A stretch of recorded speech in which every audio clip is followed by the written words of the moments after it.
Continue statement in Java. Now, continue statement is a statement which allows the control or which sets the control to continue the further processing and further execution. Now, continue statement is mostly used inside the loop.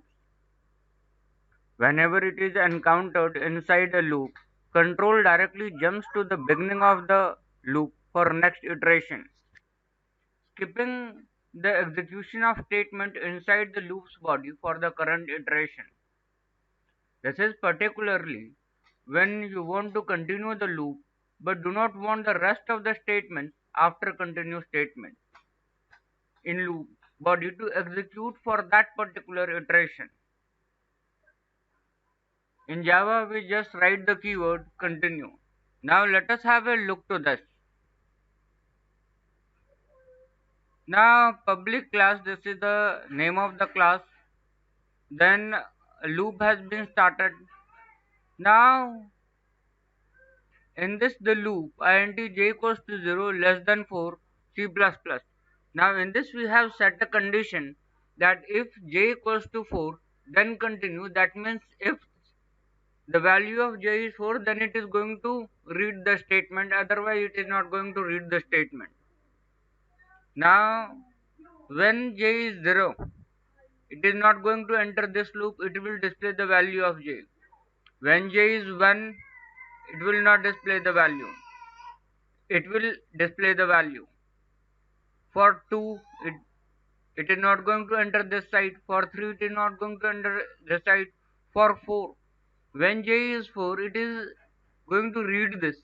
Now it is not going to read this, that means it will continue and again go to the further looping structure.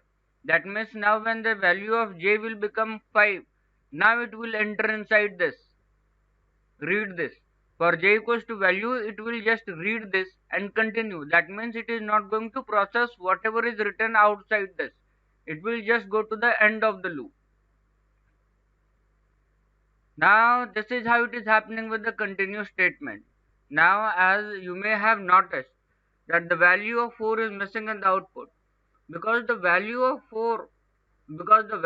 variable j is 4, the program encountered a continue statement which makes it jump to the beginning of the loop for next iteration, skipping the statement for current iteration. That is the reason println did not execute when the value of j was 4.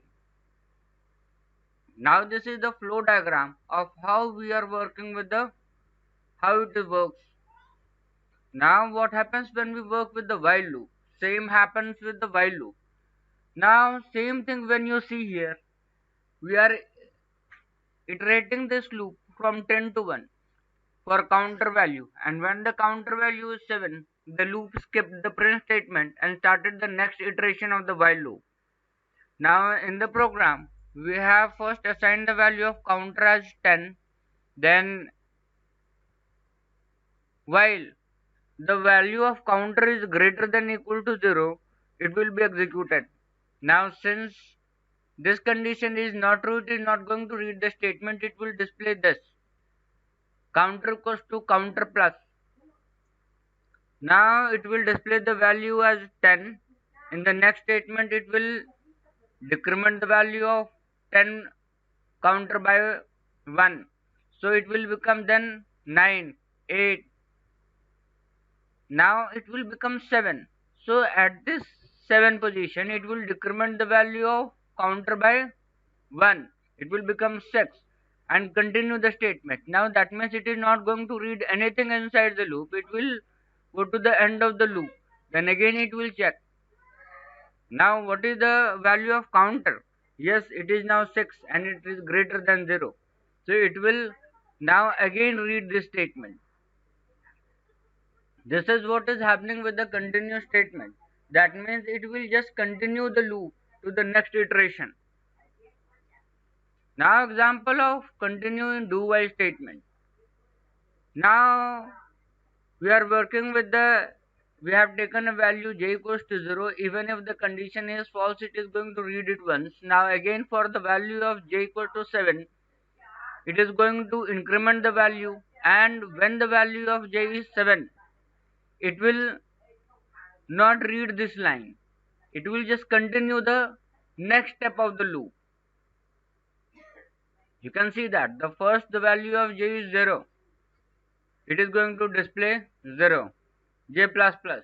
Now is less than 10. Yes, it is less than 10. So it will become 0, 1, 2, 3, 4, 5, 6. The time it becomes 0, 7. Now it has become 7. So it will increment the value of j by 1. It will become 8. Continue. That means it is going to the end of the loop. That means it will check the condition. Yes, the condition is true. Then again it will be moving to the top of the loop. This is how the continuous statement works, and it is very important.